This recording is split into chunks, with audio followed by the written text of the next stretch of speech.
The divorce papers landed on Grace Carter's kitchen table on a cold autumn morning in the quiet town of Franklin, Tennessee, and with them came a sentence that shattered everything she had believed about love. Her husband had written only a few cruel words through his attorney, claiming that he wanted a family and could no longer waste his life with a woman who could never give him children. The word that hurt her more than any other was Barren. It echoed through her empty house, through every sleepless night, and through every broken dream she had once held close to her heart. She had spent years blaming herself for something doctors had repeatedly explained was never truly anyone's fault. Yet the shame followed her everywhere. The neighbors whispered, old friends slowly disappeared, and the man who had once promised to stand beside her forever walked away without looking back. She believed that was the end of her story, but life had quietly begun writing a far more beautiful chapter. Before we continue, if you believe kindness is stronger than cruelty and that everyone deserves a second chance, please take a moment to like this video, leave a comment, share it with someone who needs hope today, and subscribe to our channel for more emotional stories that remind us goodness still exists in the world. Grace tried to rebuild her life one ordinary day at a time. She accepted longer shifts at a local bookstore in downtown Franklin, surrounding herself with stories because her own life felt too painful to face. Every evening she returned to a silent home where untouched bedrooms reminded her of the children she had once dreamed of raising. Holidays became especially difficult as social media filled with smiling family photographs, while she carefully avoided invitations that would only reopen old wounds. Despite her heartbreak, Grace never allowed bitterness to define her. She volunteered every Saturday at a community food pantry, believing that helping someone else was sometimes the only way to quiet her own pain. The volunteers admired her gentle heart, though few truly understood the loneliness hidden behind her warm smile.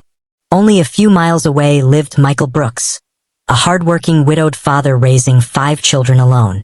At 41, Michael's days began before sunrise and often ended well after midnight. His oldest daughter, Abigail, had learned to help prepare breakfast while 12-year-old Caleb made sure his younger brothers, Nathan and Samuel, packed their school bags correctly. Little Olivia, only 4 years old, still asked every night when her mother was coming home from heaven. Each question pierced Michael's heart, but he answered with patience and love because that was all he had left to give. His wife had passed away after a sudden illness 3 years earlier, leaving him with overwhelming responsibilities and unimaginable grief. Michael worked as a building contractor, spending long days repairing homes across Middle Tennessee. He never looked for sympathy and rarely had time to think about dating again. Friends occasionally encouraged him to meet someone new, but he always believed no woman would willingly choose a life filled with 5 grieving children, endless laundry, school meetings, and constant sacrifices.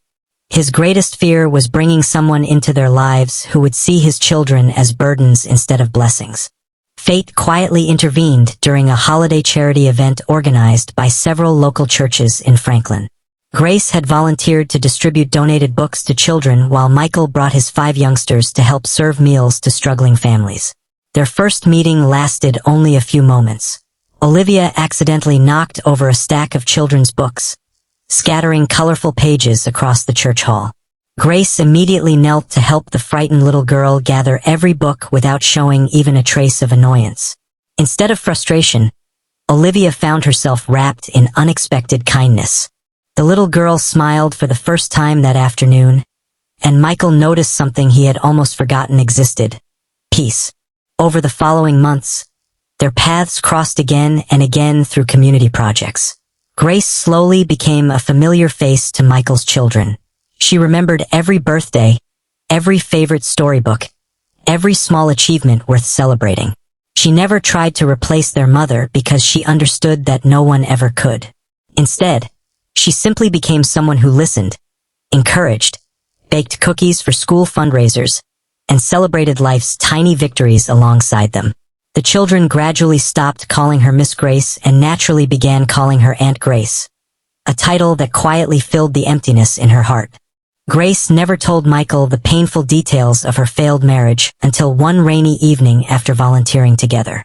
Sitting beneath the covered porch of the church while thunder rolled across the Tennessee sky, she finally explained why her marriage had ended. She admitted she could never have biological children and believed no man would ever truly choose her because of it.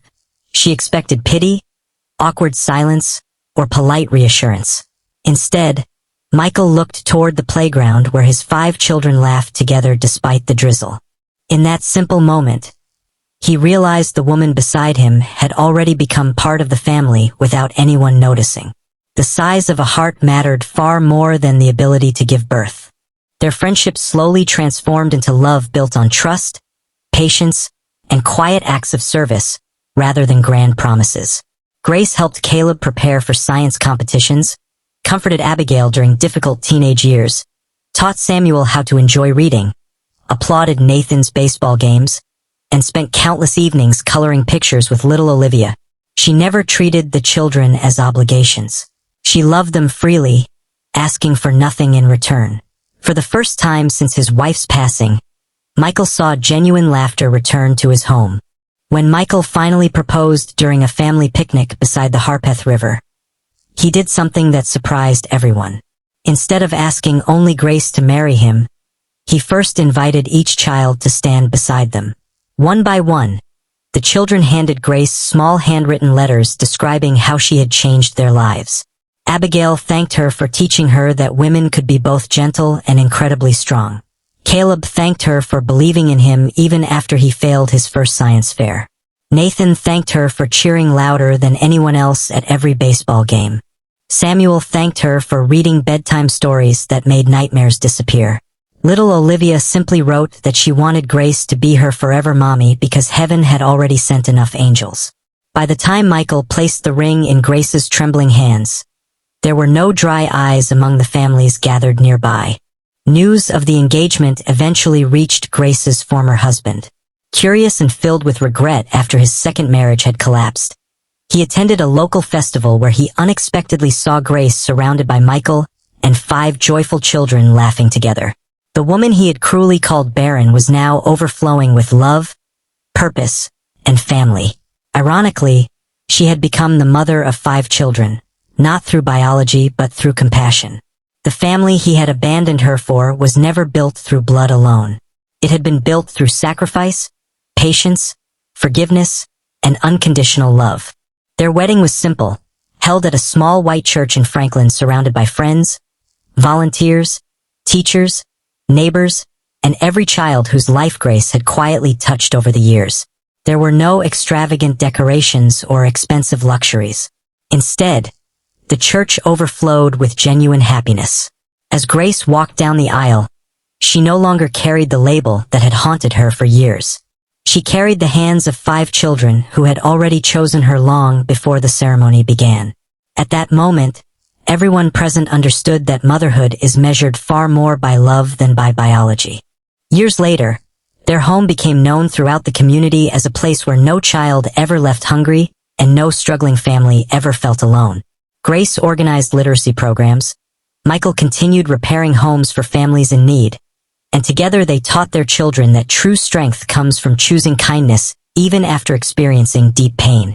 The scars from the past never completely disappeared, but they no longer controlled their future. Every difficult chapter had prepared them for a far greater purpose than either of them could have imagined. If this story touched your heart and reminded you that love is not defined by blood but by compassion, please support this video by liking, sharing, subscribing, and telling us what part moved you the most. Your support helps us continue sharing inspiring stories that bring hope to people around the world. Special request, please comment below with the words, "Love makes a family," if you believe that kindness and unconditional love matter more than biology. Grace once believed she had lost everything because one man measured her worth by what she could not give. God had a different plan. She discovered that the greatest families are not always born. Sometimes they are lovingly built, one act of kindness, one wounded heart, and one second chance at a time. And in the end, the woman who was once told she would never become a mother found herself surrounded every single day by 5 grateful children who chose to call her mom, proving that the deepest love in this world often arrives in the most unexpected ways.